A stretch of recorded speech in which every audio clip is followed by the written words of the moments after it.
MovieWeb.com.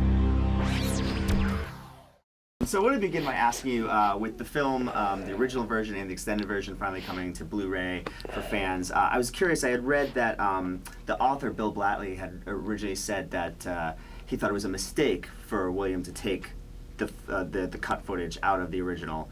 And he had actually admitted recently that he thought he agreed. And I was wondering where you stood on that when that footage was originally taken out before the film went to theaters.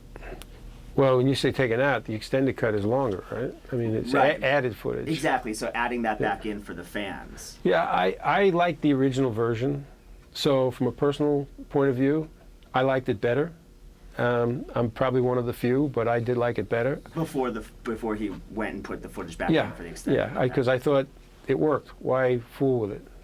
Well, do you remember what the reason was at the time why he took those scenes out? Because it was just a few weeks before it went to theaters. I have no idea, because that was between the two Bills, Right. Blatty and Friedkin. And I was out of it by then. I did my job. I was on to other movies. But so they were having their little agreements or disagreements in the cutting room. That's interesting. And so could you talk a little bit about working with William Friedkin? Because you had already done French Connection when you came to do this film. So tell me a little bit about working with him on The Exorcist. Well, it was a difficult film. It was a difficult story to tell. And we were all probably, pardon the pun, a little obsessed by it. And so Billy was really demanding, and it was a real challenge for him, which then permeated down to everybody else and became a challenge for everybody else, because he wanted it a certain way. He had a vision for it, and so that pressure just was passed along to everybody. What were some of the challenges for you specifically in shooting this film as opposed to some of the other films that you had done? Well, the challenges were just to be able to tell the story the way we wanted to tell it, the way we saw it. It was, Billy and I got together before the film in pre-production, and we talked about the look of the film. And we both agreed that it should look as realistic as possible, not documentary style, not like the French Connection, nothing like that, but it should have a realistic quality to it, because if the audience believed that what they were seeing was actually happening, and they weren't distracted by the fact that maybe there was cameras and lights and different kinds of lenses and funny angles and things like that, but we just kept it ordinary, that it would work better. So is it trying to sort of go as minimal as possible to kind of give that sort of fly-on-the-wall, realistic impression for the audience? Yeah, I wouldn't use the term minimal as much as believable. Okay, interesting. And then the film has had such a legacy, you know, has really, if you look at it, impacted horror films over the last 20 years, you know, thrillers and everything. And I was just so curious, if you could talk a little bit about the legacy of the film.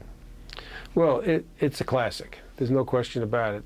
There's never been one done like it. There's been attempts to, and there have been other great films made along that genre line, but there's never been anything quite like The Exorcist, and I don't know if there ever will be.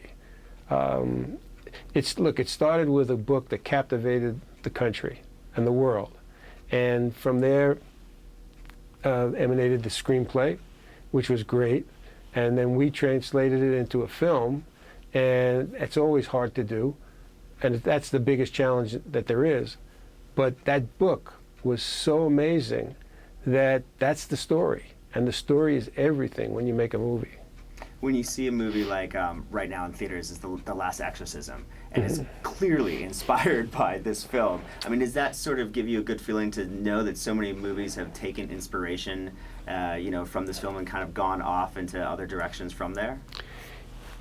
The odd thing is, I have not seen one other exorcism film other than The Exorcist. I've never watched one that had exorcism or exorcist on its title. And I don't know why. Maybe it's a subconscious thing. I figured because we had the original, and I didn't want to see any of these imposters. Right. Right. So I haven't seen The Last Exorcism or any Exorcism film, even Exorcist 2 or 3 or any of them. Oh, okay. Well, you mentioned remakes, and looking at your really impressive resume, several of your films have been remade now. It's sort of a trend that's kind of happened in Hollywood, remaking classic movies, Heartbreak Kids, Stepford Wives, Pelham 1, 2, 3.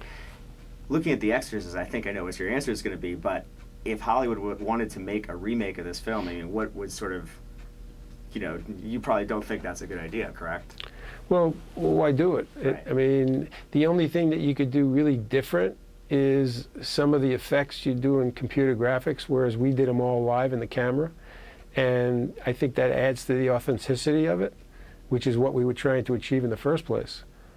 So, as a filmmaker, follow that up. How do you think technology has sort of changed storytelling and filmmaking as opposed to when you first made The Exorcist? well, what happens now is you have so many more tools to work with that people figure, okay, we have these tools, we can do this thing. Whereas it may not work as well. Before we were limited. We could only do what physically we had to work with, which was film, cameras, opticals sometimes, and in The Exorcist there even were very, very few opticals. So there are tricks that you can use, but then what happens is nowadays they figure they have better ways to do chases, and they have better ways to fly people through the air and do unbelievable things, and that's exactly what they become. They're unbelievable. And so even though maybe on the surface it's believable, but in the subconscious it's unbelievable, and that takes the audience out of it. Everything we did was believable. Do you think the fact that you didn't have that technology then sort of like a crutch in some ways, that you had more ability to sort of be creative because there were less ways to really do something? Exactly. Yeah, exactly. Somebody once said to me, if you shot, and this is about a different movie, about the French Connection, if you were shooting the French Connection today and you had all digital and digital intermediates and things like that you could go to, what would you do different? I mean, not what would you do different? How would it affect you? And I said, I'd probably screw it up. Too many tools. Of all the projects you've worked on, and so many Tootsie and Flight of the Condor and Network, so many wonderful movies. Is The Exorcist, does it have a special place in your heart? I mean, what are you most proud of all your work? It's like saying which is your favorite child, and I mean, it's a cliche statement, but there's no real favorites. I think of favorites and some of the ones that were the most fun to work on, and those weren't necessarily the best films.